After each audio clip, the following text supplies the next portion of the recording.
Bismillahirrahmanirrahim. Assalamualaikum warahmatullahi wabarakatuh. Para mahasiswa dimanapun Anda berada,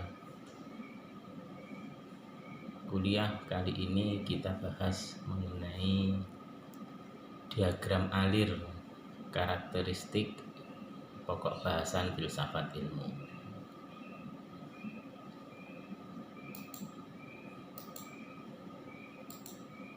Di dalam filsafat ya, itu salah satunya ada filsafat ilmu ya. Nah, untuk mempelajari filsafat ya, yang di dalamnya ada filsafat ilmu, itu kita lihat perkembangan sejarahnya ya, yang didasarkan pada geografi. Selain itu juga bisa kita lihat sekat ya, sekat zaman. Di situ ada dimensi ruang ya, dimensi waktu dan substantifnya ya. Kemudian di dalam filsafat ilmu ya, dimensi epistemologis ini yang dipengaruhi oleh yang dinamakan dimensi ontologis ya, dan metafisika. Kemudian dari dimensi epistemologis ini mempengaruhi dimensi aksiologis namanya ya. Nah, apa yang dinamakan dengan dimensi ontologis ya, dan metafisika itu? Ini merupakan teori hakikat ilmu ya. Nah, ini hakikat benda, realitas, keadaan, dan sesuai penampakan benda, datanya ya, fakta, kosmologi, kosmogoni ya, antropologi, metafisika ya. Ini dimensi ruang dan waktu ya, artinya sesuatu yang ada ya. Ini yang dinamakan dimensi ontologis ya, dan metafisika.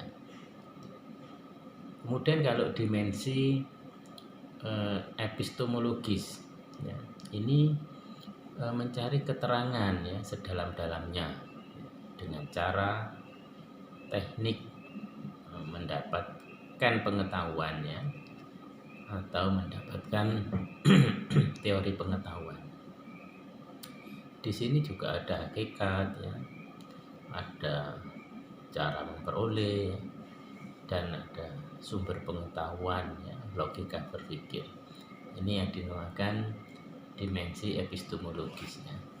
Nah, dari dimensi epistemologis ini mengarah kepada atau berakibat pada dimensi aksiologis namanya ya. Nah, ini merupakan guna atau penerapan pengetahuan ya, teori nilai orientasi ya, atau nilai ya, value kehidupan ya, bagaimana manusia harus hidup ya, dan bertindak, melahirkan etika dan estetika ya. Ini merupakan tolak ukur kebenaran ya, atau ilmiah di situ. Kemudian dari dimensi epistemologis ini, di situ salah satunya kan untuk hakikat cara memperoleh sumber pengetahuan logika berpikir ya. Maka di situ diperlukan yang namanya metodologi ya. Nah, di dalam metodologi itu ada kualitatif ya, ada kuantitatif ya, ini kalau menurut para ahli ya. Ada fenomenologi, ada positivisme dan lain-lain ya. Nah, di dalam metodologi sendiri ya, ini tentunya berpengaruh pada dimensi ya, dalam wahyu ya. Begitu pula sebaliknya. Nah, selain itu juga berpengaruh pada ya, yang dinamakan hermeneutik ya, versus tafsir. Ini di dalam metodologi.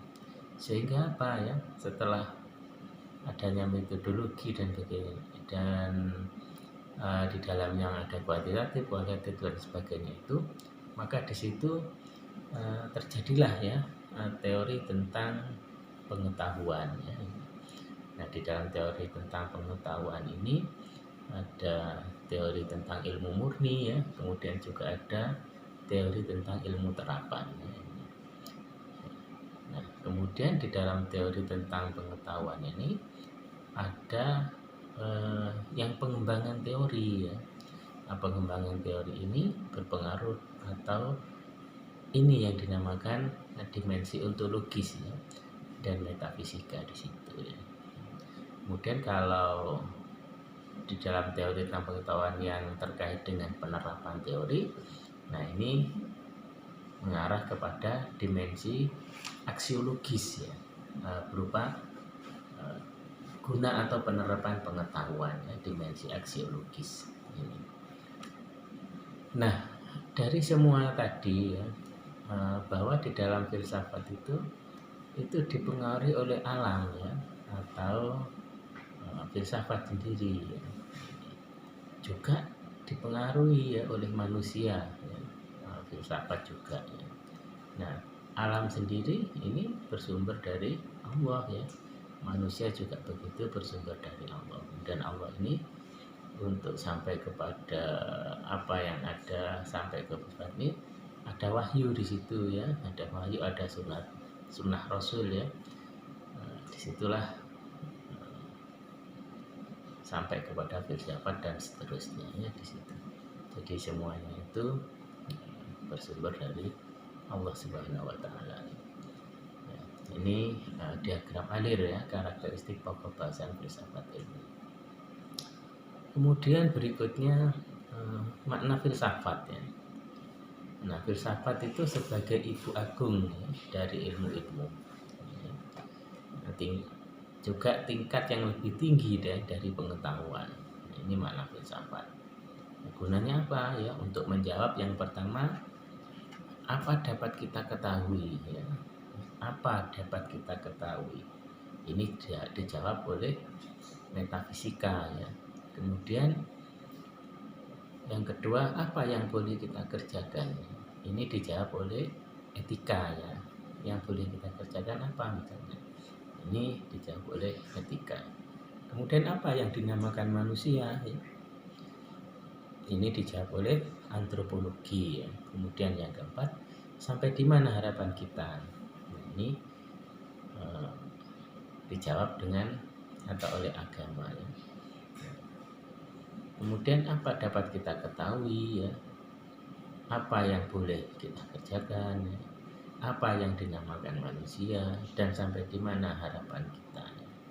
Nah, ini untuk menjawab pertanyaan-pertanyaan itu, nah ini digunakan atau dijawab dengan filsafat ya, yang di dalamnya ada macam-macam tadi itu ya, ada metafisika, ada etika ya, antropologi, dan agama di situ.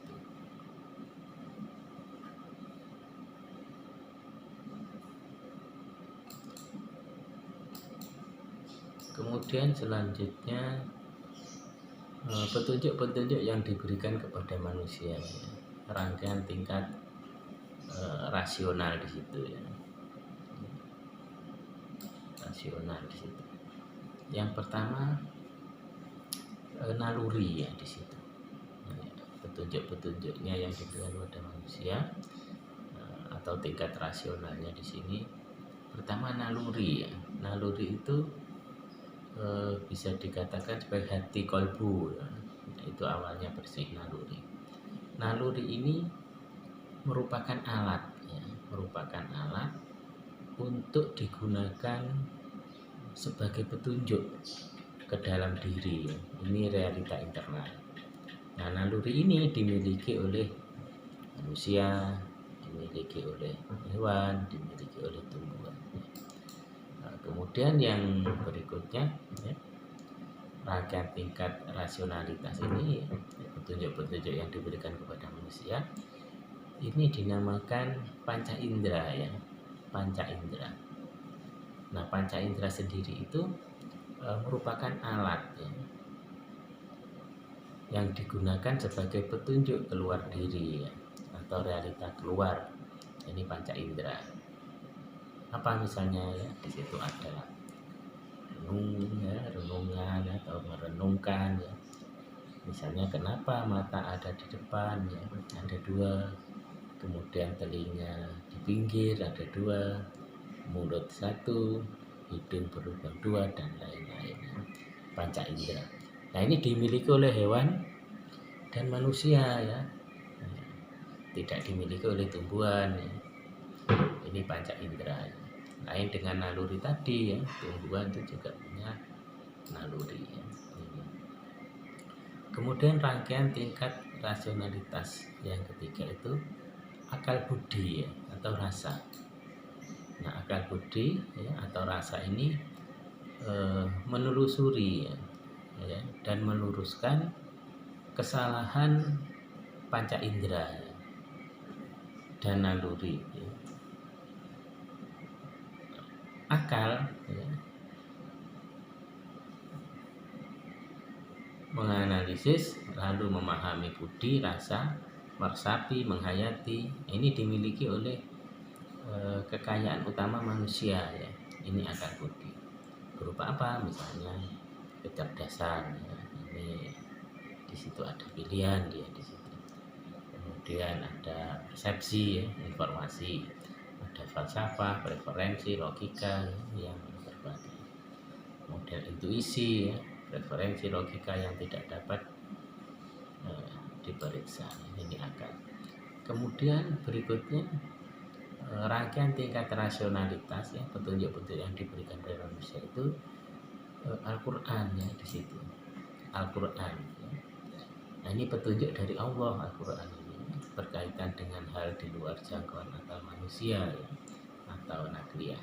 Ini menggugat manusia untuk berpikir ya, di situ. Ini Al-Quran ya.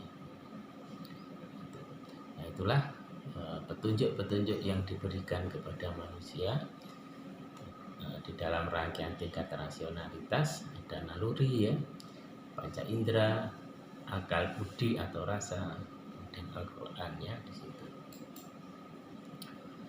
Selanjutnya terkait dengan pekerjaan utama manusia ya, ini tentunya setelah balik ya, ini adalah berpikir ya, sebagai khalifah ya, dan sebagai abdillah ya, di situ sebagai khalifah dan sebagai abdillah. Nah di sini sebagai abdillah ya, atau khalifah fil ardi, ini tentu diawali dengan berpikir ya, berpikir di situ. Pekerjaan manusia setelah berpikir diawali dengan berpikir. Di dalam berpikir itu tentu ada landasannya ya, ada landasan. Nah, landasan itu berupa rukun iman ya, rukun Islam di situ. Kemudian setelah berpikir ya, suatu kegiatan jiwa ya, untuk mencapai pengetahuan. Misalnya memelihara hati nurani ya, dari kesalahan. Ini berpikir ya, contohnya misalnya. Kemudian setelah diawali dengan berpikir, berikutnya tentu manusia ini berkehendak, berkeinginan, sehingga dia harus mencari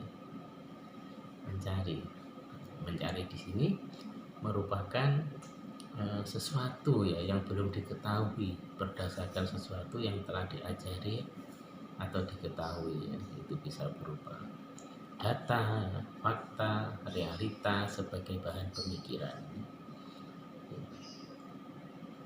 Berupa sebagai bahan pemikiran, ini berupa prasangka awal, makro dan mikrokosmos misalnya mencari.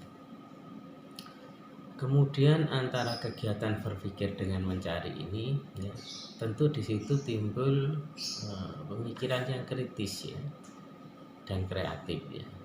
Tapi di situ harus jujur ya, harus optimis, terbuka, dan atau mungkin radikal di situ ya, kritis dan kreatif. Kemudian setelah mencari tentunya di situ ada tingkatan yang dicari. Berupa apa di situ? Berupa kebenaran ya, sebagai khalifah dan abdillah.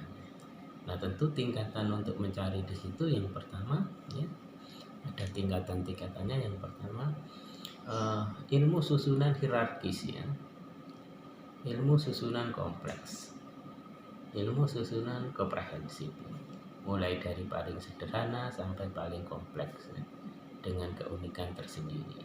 Ini tingkatan yang pertama. Kemudian tingkatan yang kedua, apa yang dinamakan dengan putusan ya, pengambilan keputusan, kegiatan secara abstrak jiwa ya, berupa rohani di situ, rohani. Kemudian sikap ya, sikap di situ akhlakul karimah ya, tingkat yang ketiga ya, ikhlas, sabar, tawakal ya. Kemudian tingkatan yang keempat tindakan ya. Nah, ini dijalankan, misalnya ada amar ma'ruf ya, nahi mungkar, jihad fisabilillah misalnya ya. Kemudian tingkatan yang kelima itu kebaikan ya, ini etika di situ ya, kebudayaan. Kemudian tingkatan yang keenam itu keindahan ya, estetika, berupa misalnya peradaban ya. Tentunya di sini mendekatkan diri ya, kenal pasti pada kepastian dari ketidakpastian. Ini tingkatannya, tingkatan.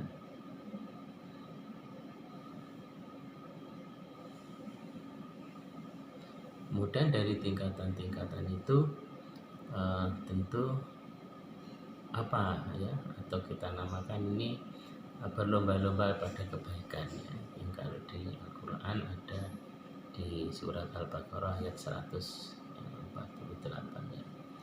Nah, dari tingkatan-tingkatan ini manusia di sini bersifat rohani jasmani ya, atau monopluralis ya, di situ. Nah, tentu di sini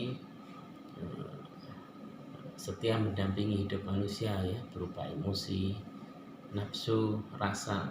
Nah, ini merupakan teman sejati ya. Nah, itulah para mahasiswa pekerjaan utama manusia ya, terkait dengan berpikir sebagai khalifah dan abdillah. Kemudian bahasan berikutnya ya, terkait dengan emosi ya, nafsu dan rasa teman setia yang mendampingi hidup manusia ya. Nah, di situ kita lihat ya bahwa rasa nafsu ya yang disucikan itu kita atau disebut atau dinamakan qalbu ya. Kemudian di luarnya ya, di luar qalbu itu ada yang namanya rasa ya, nafsu kelasnya yang sangat tinggi ya. Nah, kemudian lebih luar lagi ada rasa atau nafsu yang kelas tinggi ya. Kemudian ada lagi tingkatannya yang di lebih luar dari rasa nafsu kelas tinggi itu yang dinamakan rasa nafsu kelas rendah ya, atau biasa. Nah, rasa nafsu kelas rendah atau biasa ini perasaan rendah ya, seperti misalnya panas ya, merasakan dingin, merasakan berat, merasakan ringan, merasakan sakit, merasakan lapar dan dahaga dan lain-lain. Ini rasa nafsu kelas rendah atau biasa. Kemudian kalau yang lebih dalam lagi ya, rasa nafsu kelas tinggi itu perasaan tinggi ya, misalnya seperti kasih sayang ya, cinta, rindu, riang, gembira ya, bahagia, malu, hormat, marah, benci. Ini tingkatan yang lebih dalam dari rasa nafsu kelas rendah tadi itu. Rasa nafsu kelas tinggi itu perasaan tinggi, kasih sayang dan sebagainya. Kemudian lebih di dalamnya lagi ya, ini rasa atau nafsu kelas sangat tinggi ya. Apa itu ya, misalnya reaksi memilih sikap ya, baik buruk, positif negatif, salah benar, berhenti atau melanjutkan, marah atau sabar, reaktif atau proaktif ya. Kemudian eh, retrospektif ya, prospektif. Nah, ini rasa atau nafsu sangat tinggi ya. Kemudian kalau yang paling dalam tadi itu, yang di dalam rasa nafsu yang disucikan dalam kolbu itu, apa di situ ya? Di situ ada sikap ya, dan keputusan, suara hati ya, di situ. Atau di dalamnya ada 99 sifat Allah di situ. Nah, sikap dan keputusan, suara hati ini di dalam tingkatan yang paling dalam kolbu, rasa nafsu yang disucikan. Tingkatan berkeinginan, berkehendak, berkemauan ini ada beberapa tingkatan. Apa saja ya? Yang pertama amarah ya. Amarah itu hasrat kenikmatan dunia ya. Ini di dalam perut, di dalam haluan. Ini memiliki tubuh ya, selera jasmani ya, dan pemanjaan ego ya, iri, serakah, sombong, seksual, pamer, fitnah, dusta, marah atau emosi ya, makan, ingin pujian, dihormati dan sejenisnya ya, dominan. Ini amarah ya di situ. Kemudian tingkatan yang berikutnya ini yang dinamakan dengan lawamah ya. Nah, ini hasrat yang bersifat fisik ya, dapat dikendalikan walau masih tertipu oleh muslihat dunia yang sementara. Kemudian tingkatan yang berikutnya, tingkatan yang ketiga itu mulhima ya. Ini menyadari cahaya sejati petunjuk Allah, takwa, mencari ridho Allah sebagai semboyannya, tidak mencari kesalahan orang lain ya. Introspeksi dan zikir pekerjaannya. Kemudian tingkatan yang keempat ya, ini yang dinamakan qanaah ya. Ini hanya Allah yang mengetahui apa yang terbaik dalam situasi apapun ya. Ini. Kemudian tingkatan yang kelima apa yang dinamakan dengan mutmainah ya, di situ memperoleh kualitas sangat baik dalam ketenangan ya dan keheningan.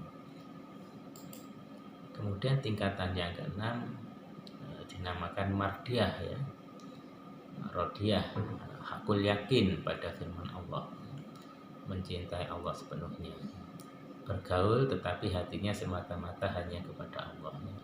Senantiasa berpikir, berzikir ya, senantiasa berzikir, ikhlas, mempunyai karomah dan memperoleh kemuliaan ya.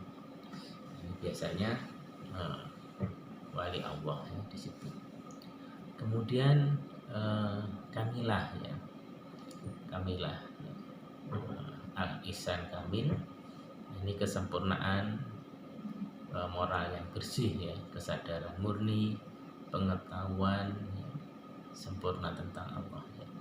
Tentunya di sini para nabi dan rasul di situ ya.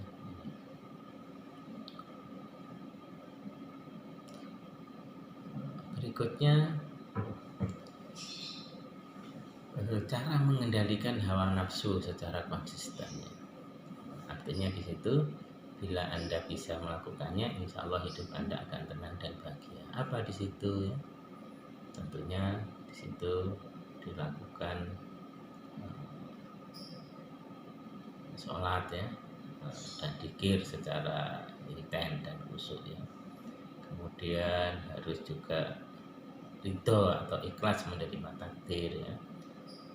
Kemudian bersyukur atas nikmat-nikmatnya ya, berzakat secara kontinu ya di situ. Kemudian bersabar dalam menghadapi musibah ya, bersabar dalam menghadapi musibah. Kemudian tawakal ya, atau dalam bahasa Jawanya namanya sumeleh ya, tawakal. Kemudian puasa ya, atau menahan diri, tirakat ya. Nah, apabila ini dilakukan ya, nah, insya Allah hidup Anda akan tenang dan bahagia. Itu cara mengendalikan hawa nafsu secara konsisten ya. Baiklah para mahasiswa dimanapun Anda berada, subbahasan berikutnya mengenai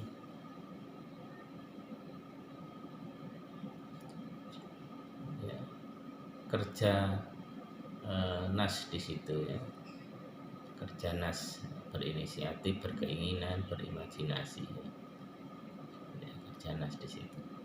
Tentunya akal ya, manusia itu punya akal, punya rasa, punya budi ya. Akal di sini ya, akal pertama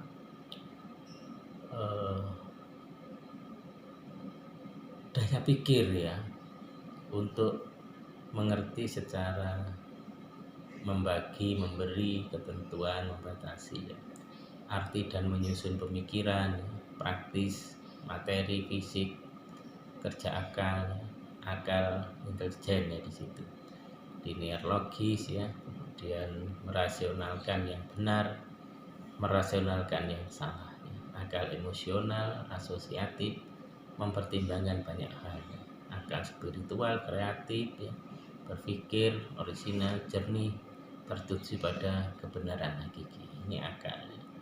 Kemudian kalau budi ya, budi ini daya batin ya, yang merupakan paduan akal ya, dan perasaan untuk menimbang baik buruk ya. Tabiat, akhlak, watak ya, non material, non fisik, non gaib, ini budi. Kemudian kalau rasa ya, rasio di situ ya, rasio di situ mungkin berinisiatif ya, berkeinginan, berimajinasi ya, pematangan berpikir ya. Kemudian di situ ada pematangan iman ya. Di dalam pematangan berpikir itu tentu terkait dengan akal tadi ya, menganalisis ya, kemudian lalu memahami. Ini akan berupa misalnya pendidikan. Di dalam pendidikan tentu di situ akan mempengaruhi pada pematangan berpikir. Pematangan berpikir, kemudian pematangan iman di situ. Nah, secara budi tadi itu ya, daya batin yang merupakan paduan akal dan perasaan untuk menimbang baik-baik ya, menimbang baik atau buruk, ini merasakan atau menghayati ya. Kalau yang akal tadi menganalisis lalu memahami. Kalau budi merasakan lalu menghayati. Setelah merasakan yang budi tadi, setelah merasakan atau menghayati, di situ akan timbul penalaran ya, penalaran sehingga pematangan berpikir. Kalau yang akal tadi ya, menganalisis lalu memahami, itu menjadi pendidikan ya, juga mempengaruhi pada pematangan berpikir ya. Nah, kemudian dari pematangan berpikir ya, menjadi pematangan iman itu, nah, tentu di situ ada arwah ya, ada rahim kandungan, dunia fana, barzakh, kubur, kemudian akhirat di situ ya. Ini merupakan akal, rasa, dan budi ya. Kemudian pembahasan berikutnya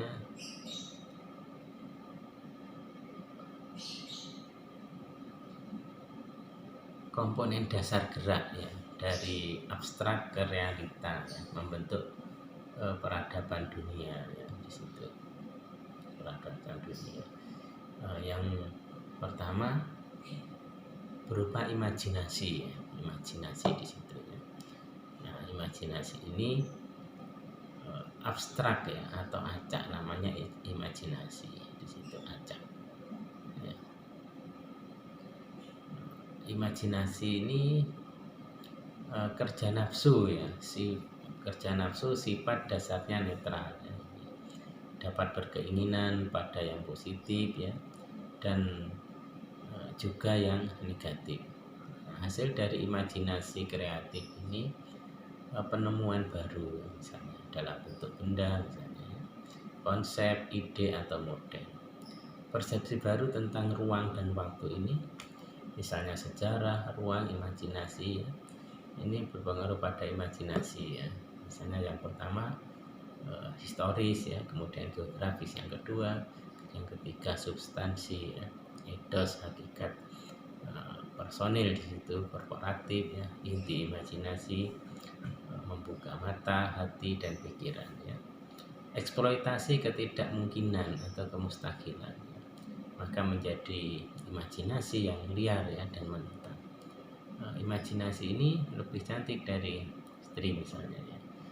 Bahan rahasia kehidupan lebih luas dari ilmu. Jadi imajinasi. Kemudian selain imajinasi ya, yang abstrak ini apa yang dinamakan mitos ya. Mitos sendiri, yang pertama, mitos itu tidak membutuhkan bukti empirik ya. Ini mitos. Kemudian yang kedua, tidak membutuhkan penjelasan rasional. Yang ketiga, mitos itu salah satu cara ya mengamati dunia. Mitos ini termasuk yang abstrak atau acak ya. Nah, kemudian irisan antara imajinasi dan mitos itu dituangkan ya di situ, dituangkan. Namanya dituangkan di situ, imajinasi mitos. Kemudian berikutnya ya,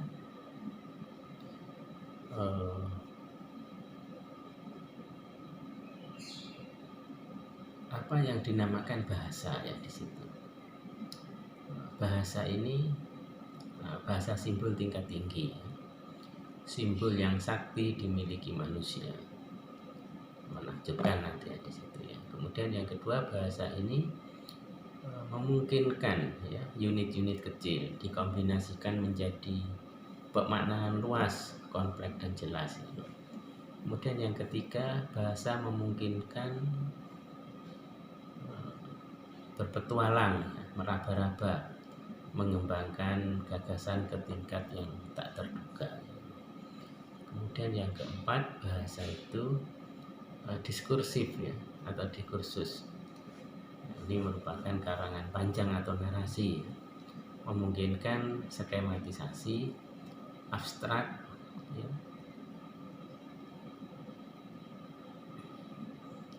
dan realitas ya di situ ya. Memungkinkan kontrol rasional lebih besar ya atas realitas ya. Kemudian yang kelima, bahasa ini bahasa non diskursif ya. Misalnya apa? Puisi ya, berfungsi memperlihatkan pemahaman ya, sekelebat atau sekelas ya, atau sekilas ya, sekelebat atau sekilas. Ini bahasa ya. Nah, irisan dari mitos dan bahasa ini merupakan alat pergaulan ya. Irisan dari mitos dan bahasa ini alat pergaulan. Kemudian irisan dari imajinasi dan mitos itu dituangkan. Kemudian berikutnya ada yang dinamakan simbol ya, simbol. Fungsi simbol di sini, simbol itu dunia sains ya. Simbol itu ada di agama misalnya ya, ada di tradisi, ada di seni, itu simbol. Simbol sendiri yang fungsinya yang pertama itu merubah realitas secara mendasar ya, maknanya di situ. Merubah realitas secara mendasar maknanya. Menciptakan realitas baru ya. Kemudian yang kedua, mengakal yang real ya, untuk menciptakan makna yang lebih tinggi. Yang kedua.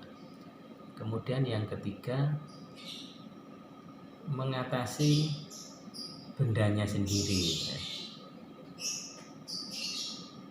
self transcending, ya, mengatasi bendanya sendiri. Kemudian yang keempat, kas dalam simbol tidak sepenuhnya rasional, ya. Ada unsur-unsur misteri bawah sadar di situ, ya. Ini fungsi simbol yang keempat. Kemudian fungsi simbol yang kelima, ya. Simbol ini menutup konsep, ya. Simbol dibutuhkan oleh roh manusia karena hidup yang materialistik, ya, hidup dalam alam material. Kemudian fungsi yang keenam, simbol itu tidak dapat mengatakan definitif, ya. Kemudian yang ketujuh, fungsi simbol itu manusia menggunakan simbol justru untuk mengatakan yang tidak terkatakan, ya. Umumnya untuk hal-hal yang misterius dalam diri. Ini simbol. Kemudian setelah simbol ada yang namanya sains. Nah, tadi antara bahasa dengan simbol ini berupa karya subjektif, ya. Antara bahasa dengan simbol, irisannya itu dikatakan karya subjektif. Kemudian setelah simbol ada yang namanya sains, ya. Ada yang namanya sains. Nah, irisan antara simbol dengan sains itu berupa apa? Ya, hasil kajian atau penelitian. Nah, irisan antara simbol dengan sains itu hasil kajian atau penelitian. Nah, dari apa itu imajinasi, mitos, bahasa, simbol, sains, semuanya itu menuju ke realitas, ya, di situ, menuju ke realitas. Sementara semua menuju ke realitanya. Sementara bahasa, ya, kemudian simbol, sains, ya, ini akan mempengaruhi, ya, penjelmaan bentuk pikiran, sehingga ada perkembangan bahasa, ya, karena memang bahasa sebagai alat mempengaruhi, ya. Nah, ini adanya logika dan bahasa di situ, ya. Nah, dari sains itu merupakan abstraksi tertata, ya, kalau sains. Kalau imajinasi dan mitos tadi itu abstrak acak. Kalau sains abstrak yang tertata, ya. Nah, itulah para mahasiswa bahasan mengenai komponen dasar gerak dari abstrak ke realita membentuk peradaban dunia.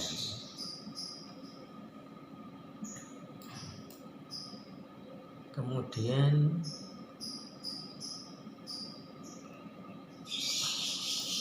bahasan berikutnya, ya, kita bahas mengenai manusia, ya, perspektif Al-Quran, ya, dan hakikat manusia menurut sosiologi dan antropologi, ya.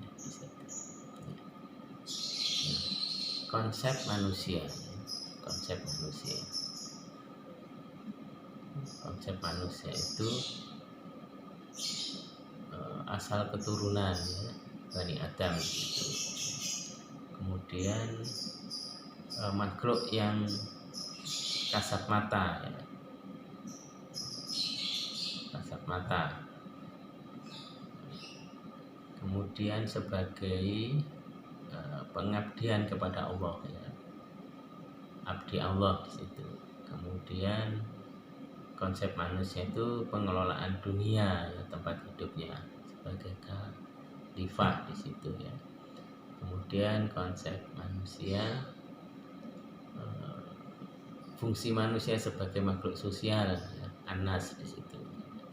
Anas, ya, substansi antara manusia dengan kemampuan, ya, penalarannya, al-ihsan di situ. Kehidupan biologis seperti berkembang biak. Nah, besar ini konsep manusia. Kalau hakikat manusia sendiri ya,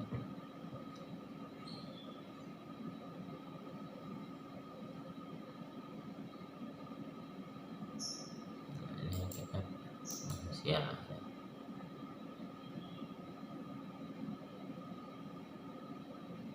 Tentu di situ ada tubuh, jiwa ya, di situ ada storage man ya, ada komunikasi, bahasa simbol, mitos ya, pengetahuan, di situ ada moralitas ya, kebebasan, religiositas ya, kemudian ada kelahiran ya atau kematian di situ, kemudian ada sosialitas di situ. Nah, ini hakikat manusia ya di situ. Kemudian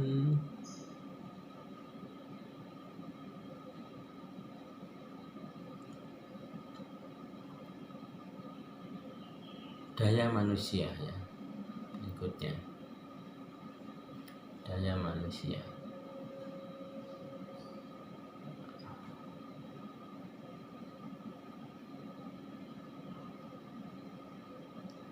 Pertama kita didasarkan pada imajinasi ya, emosi, nafsu dan rasa. Di situ wahyu ya, Al-Quran ya. Ini berasal dari sabda Rasul ya, secara konsisten, abadi ya, tak terbatas ya. Ini.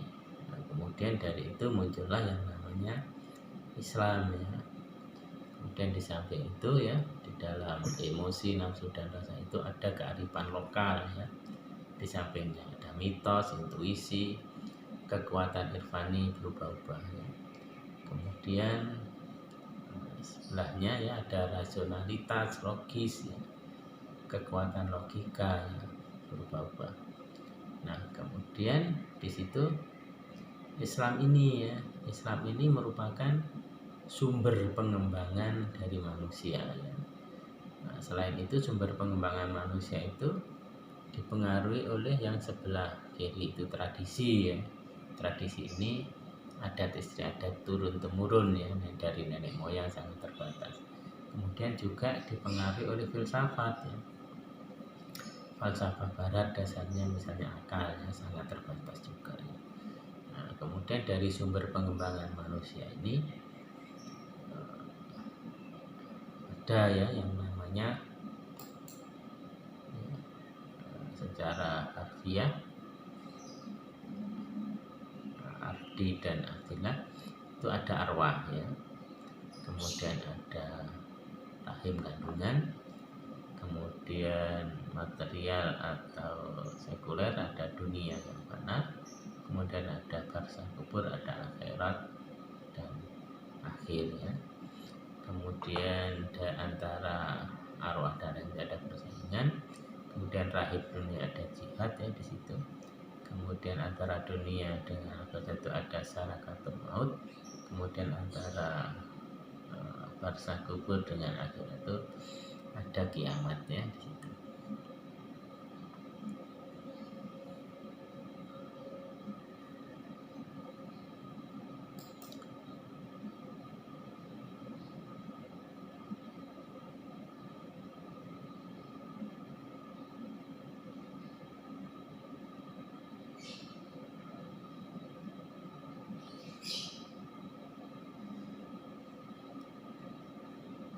Kemudian bahasan selanjutnya bahwa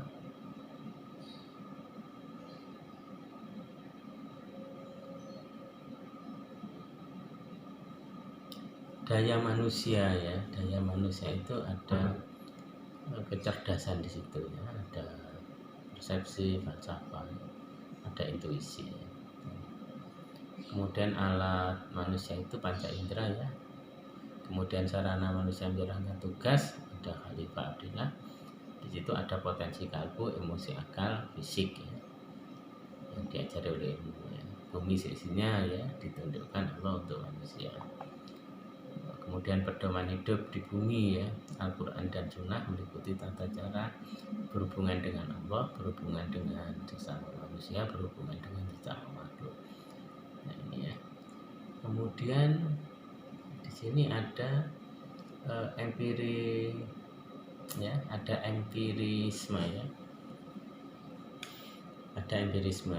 Ini berdasarkan pada pengalaman ya, penginderaan dengan menggunakan metode induktif logik ya, termasuk matematik dan statistik ya.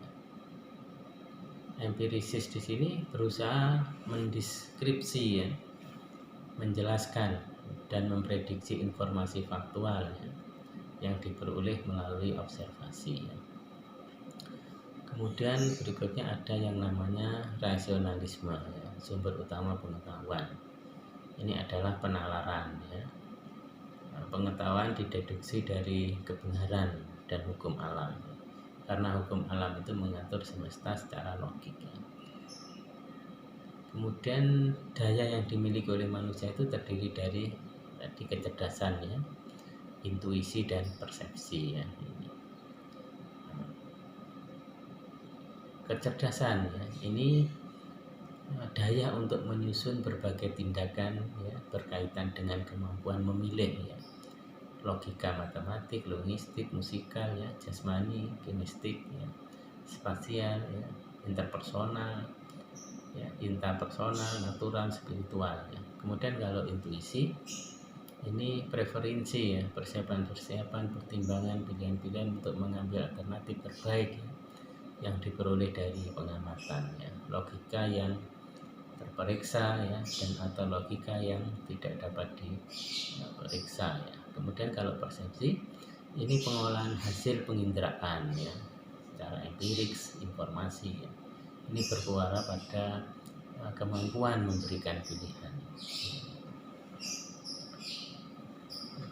Kemudian intuisi.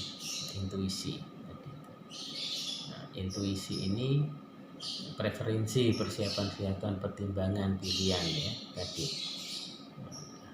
Ini tentunya intuisi ini akan di situ ada tahap intelijensi ya di dalam intuisi. Kemudian ada tahap basic abstrak ya, logika yang tidak dapat diperiksa. Dan juga ada tahap implementasi ya di situ. Nah, di dalamnya ada senang sedih ya. Kemudian analisis rasionalitas ya. Nah, ini merupakan preferensi ya, persiapan, pertimbangan, pilihan-pilihan untuk mengambil alternatif ya. Alternatif terbaik yang diperoleh dari pengamatan ya. Logika yang terperiksa ya di situ. Logika yang terperiksa. Di dalam analisis rasionalitas ini ada tahap intelijensi juga ya. Ada tahap basic, ada tahap choice, ada tahap implementasi ya. Ini ada senang sedih ya.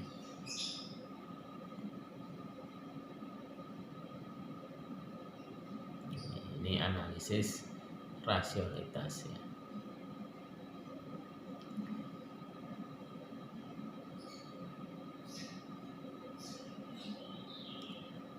Selanjutnya keterhubungan alam manusia dan gerak dari abstrak ke realita ada ya. Pertama tentu manusia ya. Manusia ini dilahirkan ya. Setelah dilahirkan maka dia akan menjadi balita, kemudian menjadi anak, kemudian menjadi remaja, kemudian menjadi dewasa dan tua. Remaja, dewasa, tua ini manusia balik namanya. Kemudian setelah tua ada yang namanya uzur ya. Setelah uzur ada kematian. Nah, dari kelahiran sampai kematian. Kemudian manusia di situ ada tadi imajinasi ya, dengan mitos tadi itu ya, yang irisannya dituangkan. Imajinasi abstrak, kemudian dari sebelahnya. Mitos ada bahasa ya, irisan antara mitos bahasa tadi, alat pergaulan ya. Kemudian bahasa dan simbol, karya subjektif, kemudian simbol dan sains, irisannya itu hasil kajian ya. Nah, dari imajinasi, mitos, bahasa, simbol itu menuju ke realitas ya, dari manusia sejak lahir sampai dengan kematian di situ ya. Nah, di situ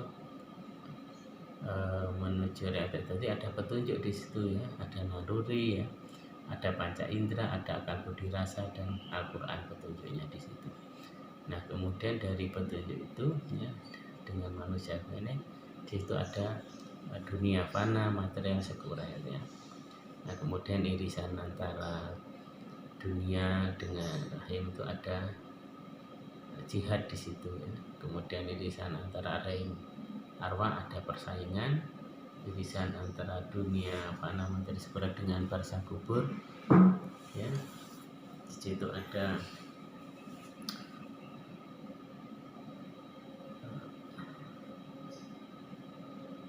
sakaratul maut ya, irisan antara material dan barzah.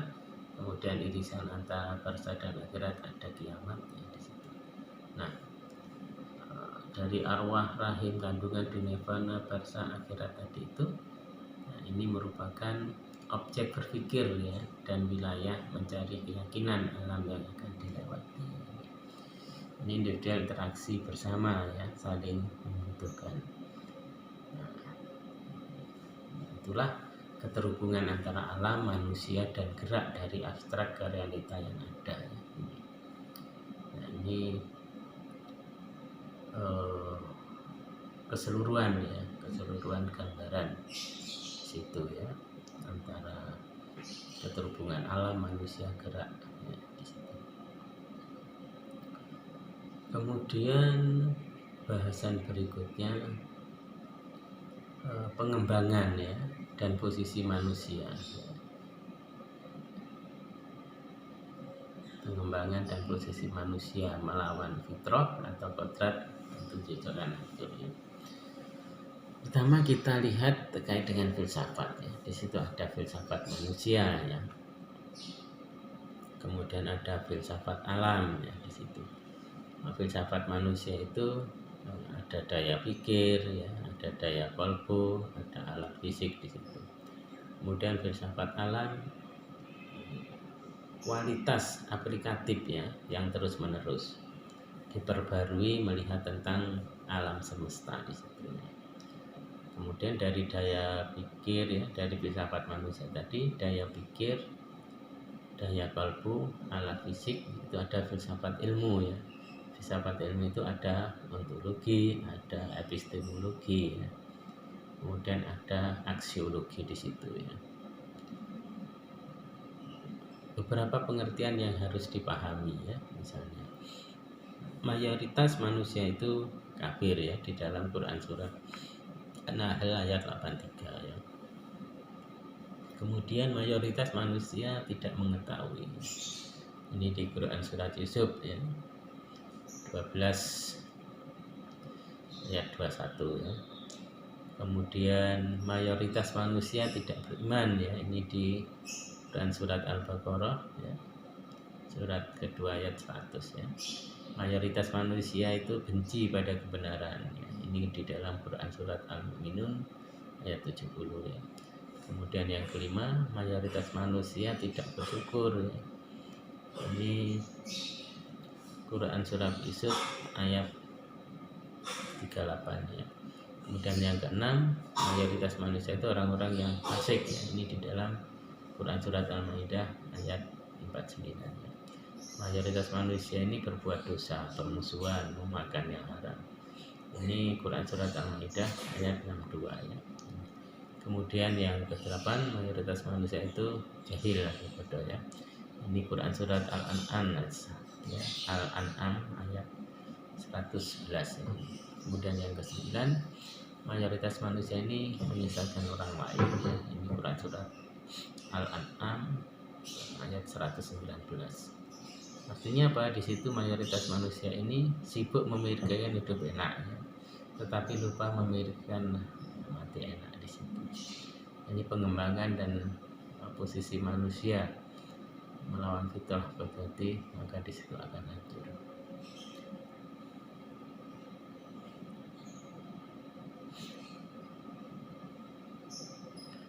Kemudian kalau kita lihat lagi ya, filsafat ya, di situ dari filsafat ada filsafat manusia, kemudian filsafat ilmu, filsafat substantif atau filsafat administrasi.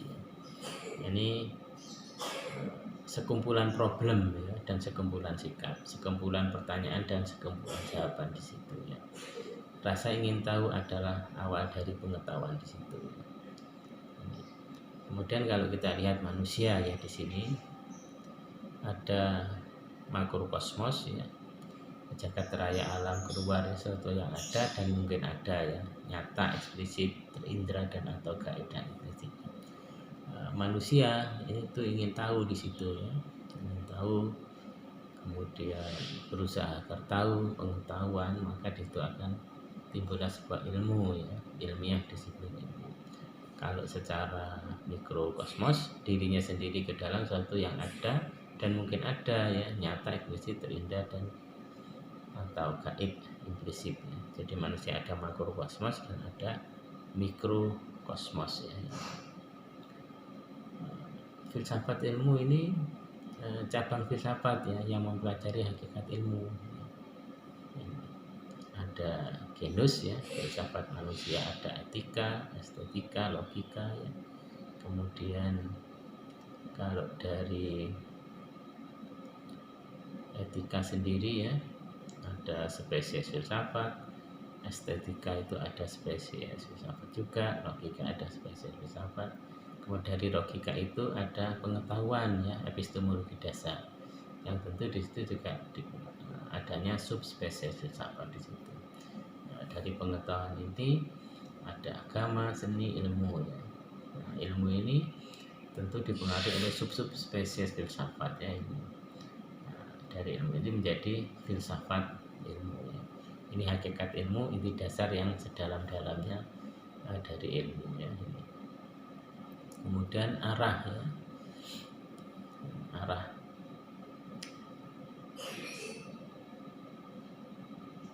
arah benar di sini mencari ya, memperoleh tingkat kebenaran dan tingkat kepastian melalui keyakinan akidah Islamiyah ya. Energi kehidupan atau kekuatan transendental ya, dengan wahyu ya, berlomba-lomba pada kebaikan ya. Ini arah ya, di dalam arah benar itu ya. Kemudian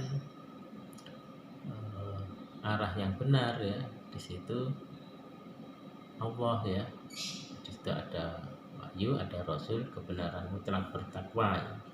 Secara rasio, empirik, spiritual, material, ikhlas, sabar, tawakal ya. Kemudian penyimpanan cara pandang yang tauhid di situ. Nah, itu yang keliru ya, rasio, empirik, sekuler, materialistik, ini yang keliru. Nah, ini yang benar ya, penyimpanan yang benar. Kemudian yang benar di situ ada rukun iman ya. Ini pada hakikatnya ontologi hakikat ya, ikhlas, input, istiqomah ya. Iman kepada Allah, iman kepada para malaikat, iman pada para rasul, iman pada Al-Quran, iman hari kiamat, dan iman kepada qada dan qadar ya ini. Kemudian hal yang benar berikutnya rukun Islam ya. Rukun Islam epistemologi ya, di situ syariat, cerdas, proses ya. Tentu dia ada syahadat, sholat, zakat, puasa, dan naik haji. Kemudian yang berikutnya adalah benar amalan ya. Amalan di sini aksiologi ya, makrifat, tuntas, output tindakan. Apa di situ? Amar ma'ruf, nahi mungkar, jihad fisabilillah. Ini amalan. Nah, ini konsep dasar dan paradigma epistemologi Islam di situ. Kemudian mencari ya, memperoleh kebenaran melalui pengalaman ya.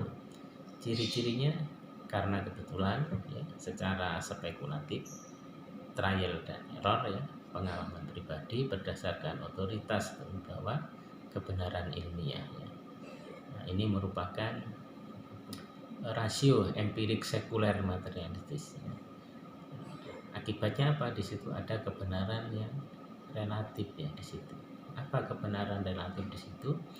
Paham rasionalisme, empirisme, deduktif, induktif di situ ya. Kebenaran relatif, kompromisme, ya.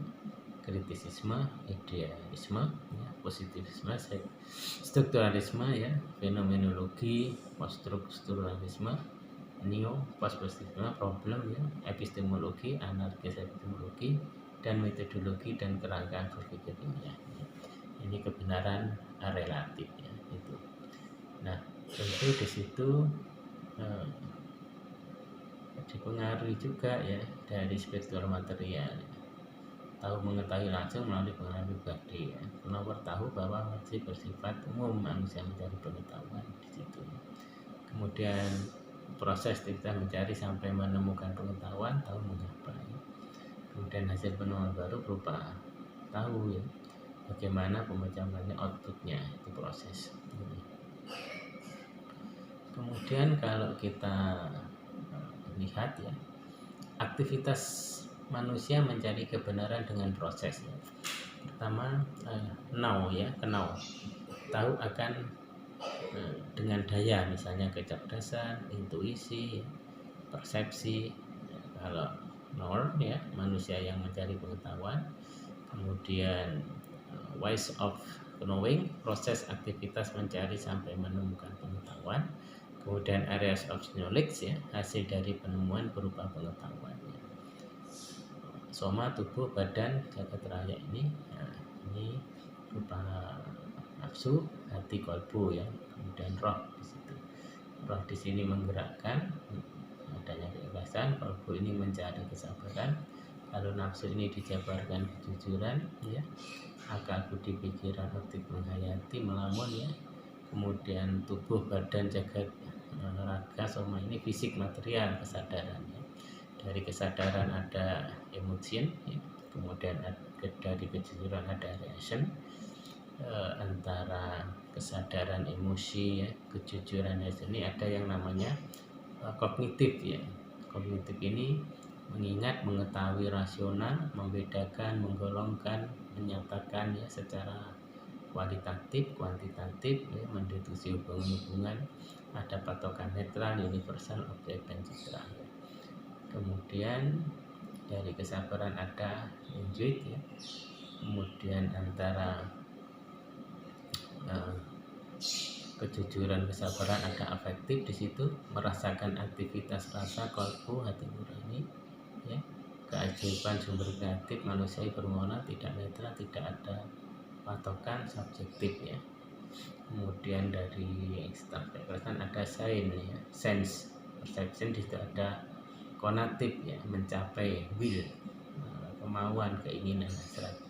Kemudian setelah sense perception ada naturalization, matematik. Setelah lanjut ada human reason, di situ ada analisis ya, kecerdasan intelektual, emosi dan spiritual. Kemudian kita ada resisten, ada arts, logika, filosofis, paham-paham rasionalisme, empirisme, deduktif, kompromis ya, kritisme, idealisme, positivisme, strukturalisme, fenomenologi, non postpositisme, problem epistemologi, anarki epistemologi ya, iluminasionisme ya, dan metodologi dan kerangka berpikir ilmiah. Kemudian kalau di bawahnya emotion ada etik ya, estetika. Di situ ada kebenaran, teori kebenaran, koresponden ya, koherensi, pragmatis ya, performatif, relevasi ya, diskursif, eksistensi, berbagai sikap terhadap kebenaran ya, absolutis, realistis, historis ya, relativis, perspektifal ya, relatif, intuitif ya, relatif, logis, dan realita kebenaran.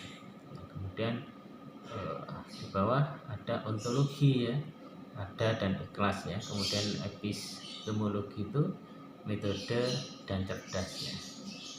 Kemudian ada evaluasi implementasi PM ya. Kemudian ada kebudayaan, peradaban, ya, identitas. Kemudian di bawah ada resah, ada renggut, kemudian rusak, keserakahan 3R.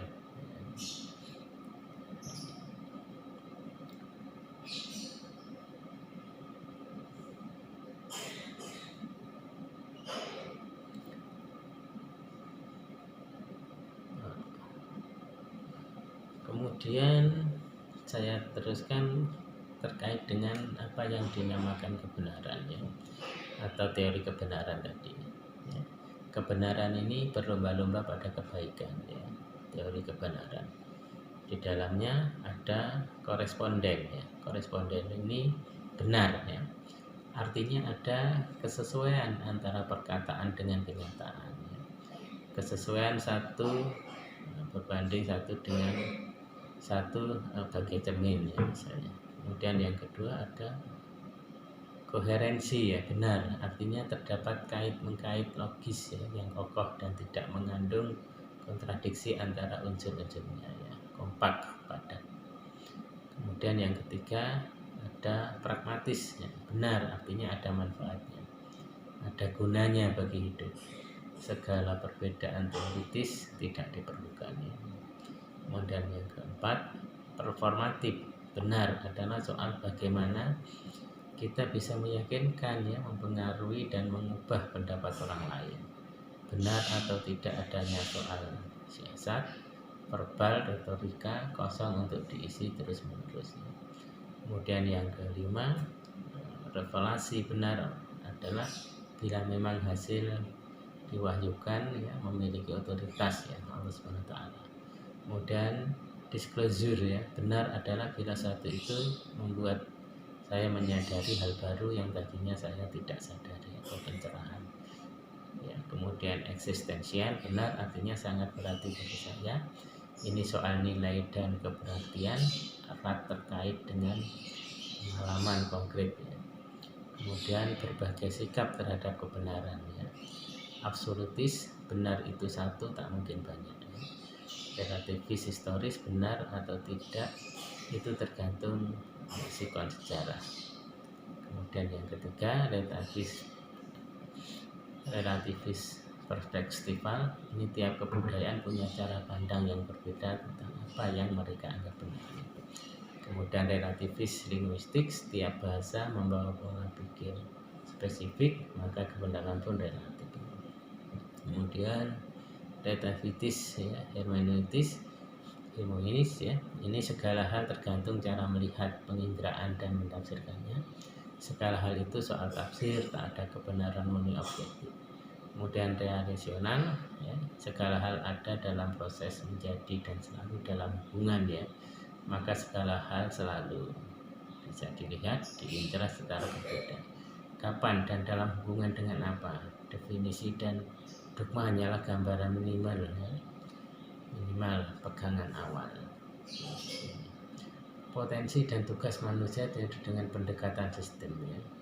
Ada lingkungan, kompleks, terbatas, dinamis, persaingan. Di situ ada lingkungan, input, hakikat, ontologi, ya. Di situ ada proses, ada masalah, ibadah, syariat, tarekat, teknologi, ya. Di situ ada potensi, ada sasaran, ada metode, ada produk, ada tugas, ya. Kemudian terkait dengan itu ada jasad, materialistik, kontra, fisik terbatas, ya. Dan manusia di situ ada nafsu, emosi, perasaan, ada amarah, lawamah, malikah, qanaah, dan keputusan, ya. Kemudian roh, ada qalbu, hati, ya. Quran, hadis, pikir, iman, atilah, wakamnya, insan kamil, ya. Dampaknya apa, ya, metafisik, gitu, ya. Mistisme, ya, abstrak, gaib, tanpa batas, imaji, umpan balik, feedback di situ, ya. Hiperrealitas, ya, insan. Ini potensi dan tugas manusia dengan pendekatan sistem, ya, ini. Kemudian manusia dalam pandangan Islam, ya. Manusia dalam pandangan Islam. Tugas dan tujuan hidup manusia di bumi, ya, mengabdi kepada Allah, ya, atau abdillah di situ, memakmurkan bumi, ya, khalifah fil ardi.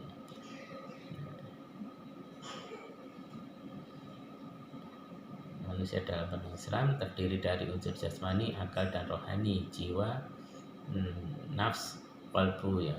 Qalb adalah penentu baik buruknya manusia. Kemudian yang kedua, manusia dalam pandangan Islam itu memiliki potensi takwa ya, dan jujur ya, tolim, kalimat dan lain-lain. Kemudian yang ketiga, manusia dalam pandangan Islam itu dia adalah tempat manusia diuji taat pada Allah atau ingkar. Kemudian berikutnya, manusia dalam pandangan Islam itu fitrah menyembah Allah ya, perkembangannya dipengaruhi lingkungan. Berikutnya terdiri dari jasmani berasal dari tanah dan rohani berasal dari Allah. Manusia dalam pandangan Islam berikutnya ciptaan Allah yang terbaik bentuknya ya. Paling penting ya dalam manusia itu adalah qalbu ya, ini di dalam hadis.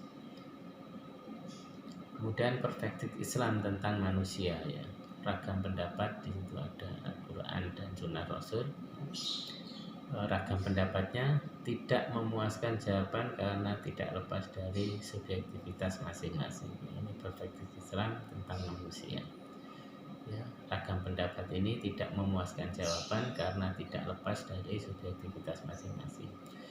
Nah, di situ ada historis ya, ada Bani Adam ya, di dalam Al-Araf 31, kemudian biologis Bashar di dalam Ar-Rum 20, intelektual ya, insan di dalam ini.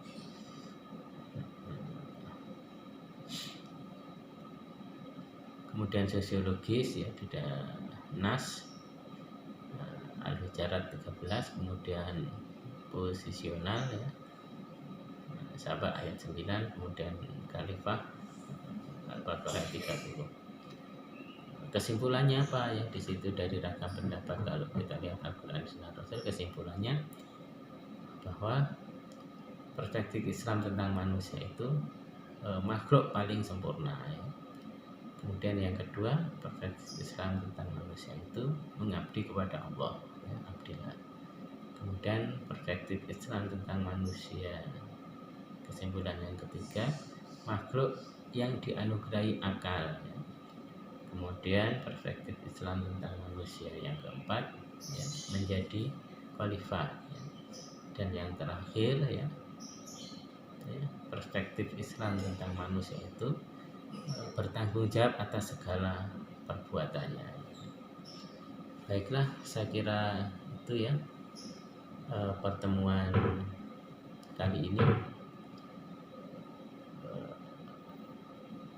Saya akhiri, billahi taufiq wal hidayah. Wassalamualaikum warahmatullahi wabarakatuh.